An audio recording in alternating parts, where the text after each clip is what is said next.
YouTube, it's Pixel here, and today I am talking again about Riverdale, but instead of the CW series that you are used to hearing me talk about, I will be talking about the Riverdale comic series. This is a brand new segment called Comic Book Recap. This comic is called Riverdale and is based on the CW show Riverdale, but it is not the normal Archie comics that we are used to. This is a whole new art style and follows the plot lines that the TV show is following. It's almost as if the comics are happening in between the episodes. And while the Riverdale comic series is not considered canon to the TV show, it is really fun to imagine the depth that the comic books add to our characters and to the plots that are developing on screen. So stick around for my recap of Riverdale Issue 1, my thoughts, opinions, and how I think that this would affect the storyline of the CW show if it was considered canon. As always, here is my spoiler alert. There will be spoilers both for the Riverdale comic book series as well as the Riverdale TV series. Issue 1 is broken down into two stories, so I'm going to go over them separately. Story 1 is called Bloodshot. Bloodshot focuses on Archie Andrews, and more in depth, it focuses on what Archie had to do to join the Riverdale football team. In the show, we see him join, but we never see any kind of initiation process. Until now. As you probably already know, Archie was given the late Jason Blossom's jersey, number 9, and now Archie feels as though he has to live up to Jason's legacy as one of the best football players that Riverdale has ever seen. Archie is feeling confident after the coach chose him to have Jason's number. However, that does not last very long as he runs into Chuck Clayton. He learns all about what he is going to have to do to join the team through what Chuck calls Hell Week. But Archie is not alone for Hell Week as he is joined by Reggie and Moose, who both also have to go through the initiation process. Similar to stereotypical college pledge week, Archie, Reggie, and Moose are all tasked with things that are mostly just embarrassing. They streak naked through the football field, they put forks all over their rival team's football field, and they TP the principal's house. But what they have to do next is much more daunting. Archie, Reggie, and Moose are told to show up to Riverdale in the middle of the night in nothing but their bathing suits. Of course, they think that they are going to have to do some other kind of streaking challenge, but instead they are met by Chuck and a few of the other older players in a truck. They tell them to jump in the bed of the truck and to hold on tight, where they take them to Sweetwater River. And it is there where Chuck tells them that they are going to have to swim from one side of the river to the other and back in freezing cold temperatures, something that is really dangerous, and Archie is definitely pushing back on why they would have to do such a thing. But Chuck gets in Archie's face and tells him that it's something that Jason did and something that they all had to do, and now it is their turn to do the same. Archie and Reggie barely make it there and back, but they do, and when they get back, they see that Moose won't get in the water. Come to find out, Moose can't swim, and the hero that Archie always tends to be, he jumps in and says that he would do it a second time for Moose. While they tell him that's not the way it works, Archie goes ahead and does it anyways, and this is really grueling process on Archie, and he almost doesn't make it back to the point of almost hallucinating.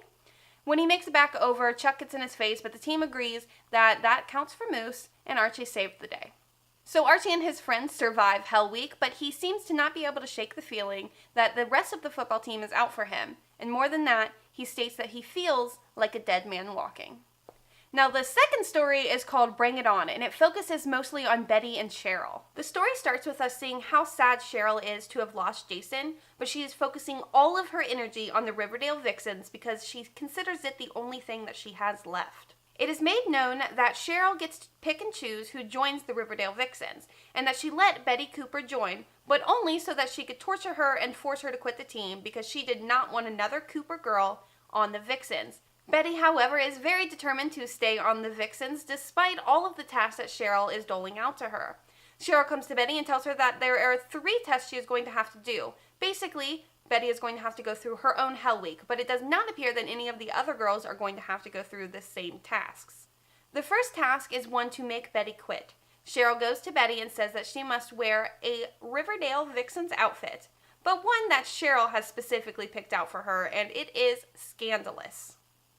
Betty, however, walks very confidently through the halls in the very little clothing that she has, and it even led Jughead to say, and I quote, #HotBetty. Next is a much bigger task. Cheryl wants Betty to steal the golden whistle back from Baxter High School because she claims that it is Betty's sister Polly's fault that Baxter High School has the whistle, and Cheryl wants it for herself. This means that Betty has to break into the school and steal it. Veronica offers to help, and the two of them break into Baxter High School, and this is where we learn that Betty is very good at picking locks, but also has some mechanical skills, which I assume will be brought up later throughout the series, and is something that we see in the show. Veronica, however, is there and smashes open the glass case that the whistle is in with a fire hydrant, just as Sheriff Keller comes in and states that he was tipped off by someone, who we obviously assume is Cheryl.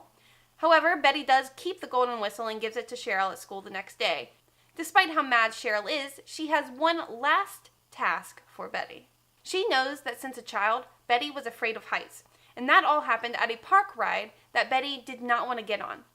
Cheryl tells Betty that she has to stand on the school roof's ledge for 5 minutes at the end of the day in front of the entire student body to prove her loyalty and bravery.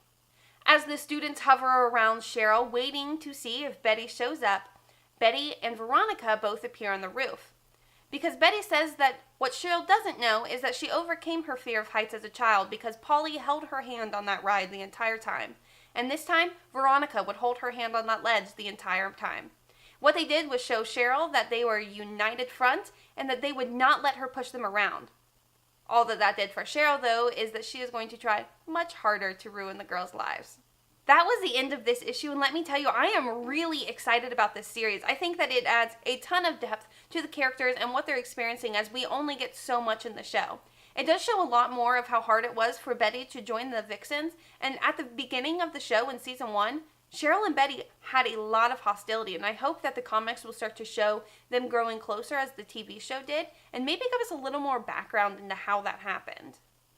As well as in Bloodshot, seeing how hard Archie worked to join the team and his connection with Moose is a pretty big deal, because it almost seems as though Archie didn't have to work at all to join the team and get Jason's number and start playing the game.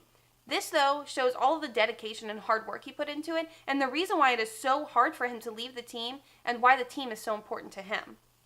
I will put a link down below to the series if you would like to get this first issue. I can say that I really love it, and I'm going to continue to make these little comic book recaps. My question for you guys is, who are you most looking forward to seeing in this series? Personally, I can't wait to see how the art style interprets Tony Topaz. I think that is going to be so cool. I love her character, and she has so much fun, funk to her style, and I think that it's going to be really cool to see how the artist decides to depict that in this series. Well, everyone, I really hope you liked this video, and I hope that you'll continue to watch my comic book recaps. Until next time, I'm Pixels, and I hope to catch you on my next video.